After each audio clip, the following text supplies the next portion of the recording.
বিসমিল্লাহির রহমানির রহিম। আমি ডক্টর আফজাল হোসেন। আজকে আমি বাংলাদেশের ডিপ্রেশন এবং সূচিবায়ু সহ মানসিক সমস্যা যেগুলো বাংলাদেশে সবচেয়ে বেশি দেখা যায় এরকম 5টা বিষয় নিয়ে পার্ট 1-এ কথা বলবো এবং পার্ট 2-তে বাকি 10টা সমস্যা নিয়ে কথা বলার চেষ্টা করব। 10টা না পারলেও মিনিমাম আরও 5টি বিষয় নিয়ে কথা বলবো। তো আমার এই অনুষ্ঠানটা অনেকটা হেলথ পডকাস্টের মতন। পৃথিবীর বিভিন্ন দেশে এরকম উন্নত বিশ্বে আপনি এরকম হেলথ পডকাস্ট পাবেন। তো চলে যাই আসলে মূল আলোচনায়। বাংলাদেশের মানসিক স্বাস্থ্য নিয়ে মানুষের উদাসীনতা নতুন কিছু নয়, এমনকি মানসিক রোগ নিয়ে রয়েছে নানা ধরনের অসচেতনতা, ভ্রান্ত ধারণা, ভুল বিশ্বাস। মানসিক সমস্যাকে কেউ বা আবার পাগল, উদ্ভট বা বিকৃত মানসিকতার সাথেও তুলনা করে। মানসিক স্বাস্থ্য নিয়ে সাধারণভাবে দেখা যায় যিনি এর মধ্য দিয়ে যাচ্ছেন তার নিজের মধ্যেও এক ধরনের স্টিগমা কাজ করে। জাতীয় স্বাস্থ্য ইনস্টিটিউশনের 2018 সালের এক গবেষণায় দেখা যায় বাংলাদেশে 18% মানুষ কোনো না কোনো মানসিক রোগে আক্রান্ত। শুধু এর মধ্যে 1% মানুষ জটিল মানসিক রোগে আক্রান্ত বলে ধারণা করছেন চিকিৎসক, মনোবিদরা বা যারা এটা নিয়ে গবেষণা করছেন। চিকিৎসক এবং মনোবিদরা বলছেন ক্রমে বাংলাদেশে মানসিক স্বাস্থ্য নিয়ে একটু একটু করে সচেতনতা বাড়ছে এবং আগের তুলনায় বেশি মানুষ সমস্যা নিয়ে বিশেষজ্ঞদের শরণাপন্ন হচ্ছেন। যদিও মানসিক সমস্যা এমনিতেই ঠিক হয়ে যাবে এমন একটা ভ্রান্ত ধারণা থেকে অনেকেই মনোচিকিৎসকদের কাছে যান না এবং সে সমস্যার শারীরিক উপসর্গ যদি দেখা দেয় তখনই মনোচিকিৎসকের পরামর্শ নেন অধিকাংশ মানুষ। আমাদের দেশে এমনটাই চলে আসছে।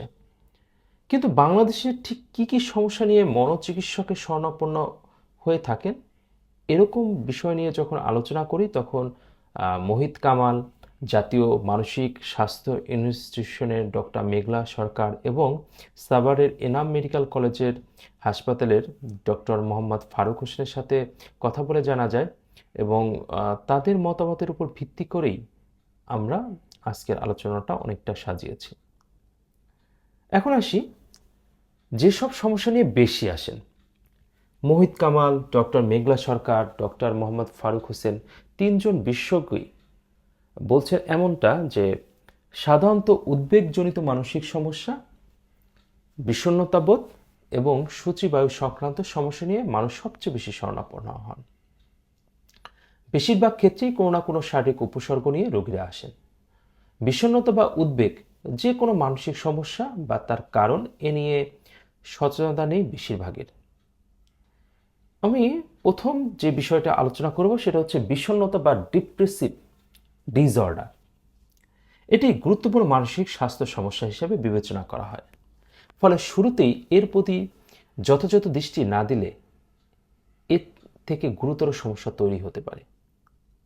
মনোচিকিৎসকরা বলছেন বিষণ্ণতায় আক্রান্তদের মধ্যে আত্মহত্যার প্রবণতা তৈরি হয়ে থাকে। যদিও বিষণ্ণতা বলতে অনেকে মন খারাপকে বুঝে থাকেন, কিন্তু চিকিৎসকরা জানান যদি দীর্ঘ মেয়াদে যেমন 2 সপ্তাহ টানা মন খারাপ থাকলে অথবা যেসব কাজে আগে আনন্দ লাগতো তাতে আর আনন্দ না পাওয়ার মতো হলে এটিকে বিষণ্ণতার লক্ষণ হিসেবে বিবেচনা করতে হবে। মনোবিদ ডাক্তার মেঘলা সরকার বলছেন বিষণ্ণতা মানুষের মনের একটি স্বাভাবিক প্রতিক্রিয়া। একজন মানুষের কোনো বিষয়ে প্রত্যাশা পূরণ না হওয়া বা এ ধরনের নানা কারণে মন বিষণ্ণ হতেই পারে।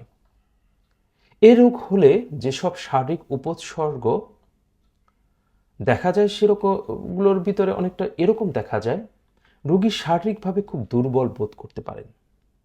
ঘুমের সমস্যা এ রোগের অন্যতম একটা লক্ষণ। রাতে ঘুম না হওয়া বা ঘুমের যে তৃপ্তি সেই বোধ না হওয়া। শরীরের বিভিন্ন জয়েন্টে জয়েন্টে ব্যথা, মাথা ব্যথা হতে পারে।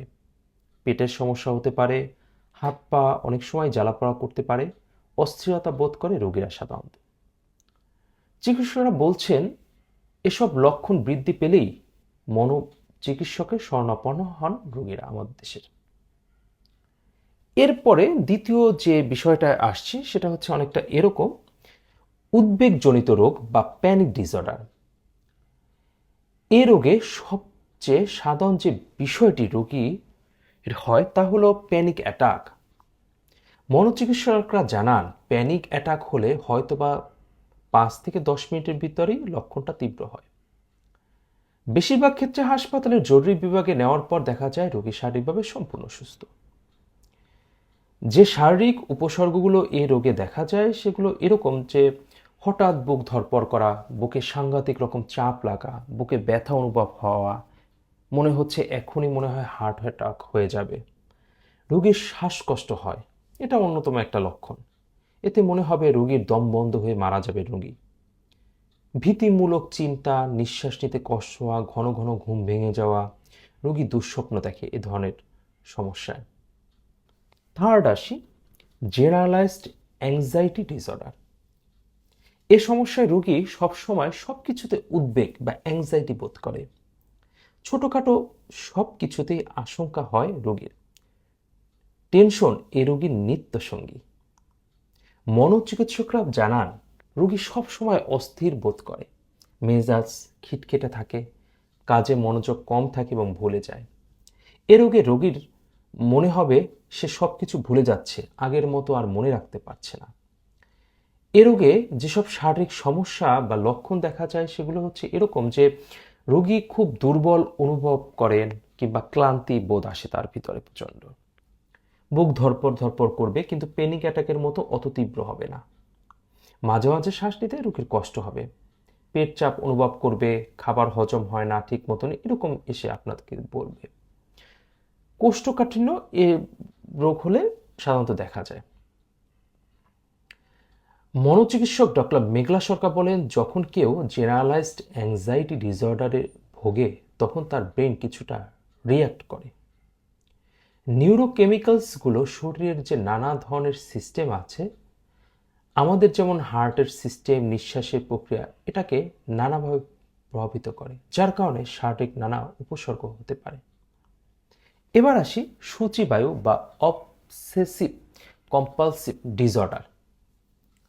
সূচিবায়ুর কথা আমরা কম বেশি অনেকে জানলেও এটি কখন রোগের পর্যায়ে পড়ে তা নিয়ে মানুষ একদমই সচেতন না। মনোচিকিৎসকরা বলেন কোনো ব্যক্তি যে কোনো কাজ একাধিকবার বা অপ্রয়োজনীয়ভাবে বারবার করতে চাইলে যখন তার মনে হয় কাজটি শেষ হয়নি, এ ধারণা থেকে আসে এবং সে ওই কাজটা বারবার করতে চায়, এই প্রবণতাকেই সূচিবায়ু বা অবসেসিভ কম্পালসিভ ডিসঅর্ডার বলে। এ ধরনের রোগীরা অনেক সময় ঘন্টার পর ঘন্টা একই ধরনের কাজ করে চলে। তাদের মাথায় একবার যে চিন্তা ঢোকে সেটিই তারা বারবার চিন্তা করতে থাকে। মনোচিকিৎসকরা বলেন রোগী নিজে জানে এই চিন্তা অনর্থক, অর্থহীন, তবুও সে বাধ্য হয় তাকে এই চিন্তা করতে। যারা সূচিবায়ু রোগে ভোগেন তারা সাধারণত সিদ্ধান্ত নিতে দেরি করেন, কাজকর্ম ধীর গতিতে করেন এবং সবসময় টেনশন করেন। এ ধরনের রোগীরা একটু বজমেজাজি হয়ে থাকেন তারা। চিকিৎসকরা বলছেন মেয়েদের মধ্যে সূচিবায়ুর প্রকোপ ছেলেদের থেকে একটু বেশি। এবার আসি ব্যক্তিত্ব বা পার্সোনালিটি জনিত যে ত্রুটি বা পার্সোনালিটি ডিসঅর্ডার। এ ধরনের রোগীরা নিজেকে আঘাত করে, যে কোনো ঘটনা ঘটায় বিভিন্ন সময়। ব্যক্তিত্বজনিত ত্রুটি থাকলে হঠাৎ করে ব্যক্তি নিজের হাত কেটে ফেলে, আত্মহত্যার চেষ্টা করে, হঠাৎ করে ঘুমের ওষুধ খাওয়া সহ নানা ধরনের ভাবে বা নানাভাবে নিজেকে আঘাত করার মানসিকতা থাকে তাদের ভিতরে। মেঘলা সরকার বলেন যারা নানা ধরনের ত্রুটিপূর্ণ ব্যক্তিত্ব থাকে যাদের ভিতরে, এদেরকেও ডিপ্রেশন ও এদের ভিতরেও কিন্তু ডিপ্রেশন বা অ্যাংজাইটি থাকে, কিন্তু তাদের বেসিক ডায়াগনোসিস থাকে পার্সোনালিটি ডিসঅর্ডার।